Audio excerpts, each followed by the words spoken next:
Damas e cavalheiros, boa tarde. Ministro Presidente acaba de explicar, vou chamar para assumir o posto de Ministro de Finanças do país Aruba. Este é posto que está pisar, muito particular nessa temporada aqui, por sobre circunstâncias que estão complicadas. De reino que vai ter uma disputa constitucional enquanto autoridade para com os direitos pressupostários. Esse é o que político e acadêmico.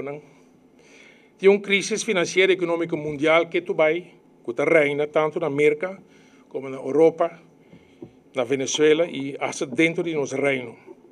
Se vamos passar, por exemplo, na Holanda, caminho que vai ter uma crise financeira e econômica, me pode tomar nota que um litro de gasolina custa 4 florins com 50 cents e sales tax, ou B, aí não é BTV, está 21%.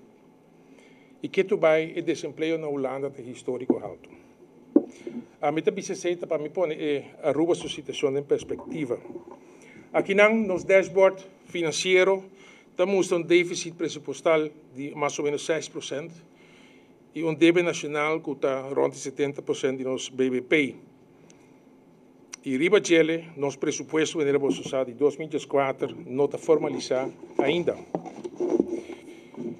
Maneira a empresa indica acaba em manejo financeiro, lota uma continuação de assunto que o gabinete Eman II a entamar. É decir, um manejo restritivo e qual está subrayado para o Banco Central e outras instâncias internacionais. Esse é que dentro do trabalho diário que nós mesmo queda dominar nos gastos e tu rende mesmo queda de begroting. Nós mesmo queda reduzir caminho por o gasto no total de aparato e por de corta caminho de FED corta se que for para assim nós podemos o gasto no bom controle. Me que diz remarcar que o gasto de personal está mais que 50% de nosso pressuposto. Nós mesmo produzir cifra que está confiável e realístico. E nos conta anual mas está completo e íntegro. Nós mesmo modernizar nosso sistema de imposto, lei na mesma word assim mais simples e com base mais amplo. Nós mesmo optimalizar nossa entrada e nós mesmo eliminar nos atrasos no departamento de imposto. Nós mesmo melhorar nosso serviço de governo com mais eficiência. E também nós precisamos criar mais segurança legal e oferecer perspectiva a todos os empregados. E ao mesmo tempo, senhores, nós temos que ajudar a estimular a nossa economia.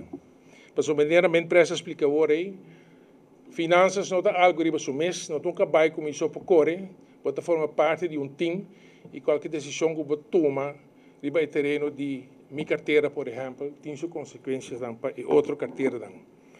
E se acaso que nós precisamos noch mais, depende da recomendação, como se bem ainda, me está que sabe que de uma maneira justa, e de minha opinião é que o lomba não mais hancho, mas se carga mais com o lomba não chiquito, oficial. O reto aqui me considerei que não é reto de mente para noite, mas que é reto que toma término de par de anos para nós chegar a caminho nos que finanças estão público sano. E o que a mim te pedi, para Deus está paciência, me te pedi juízo, e tempo e espaço e bom saúde para me seguir na minha porta. E tanto tempo que sei não tem, me seguir na minha porta, se não me dá, me precisa para Paulo e dar um comentário.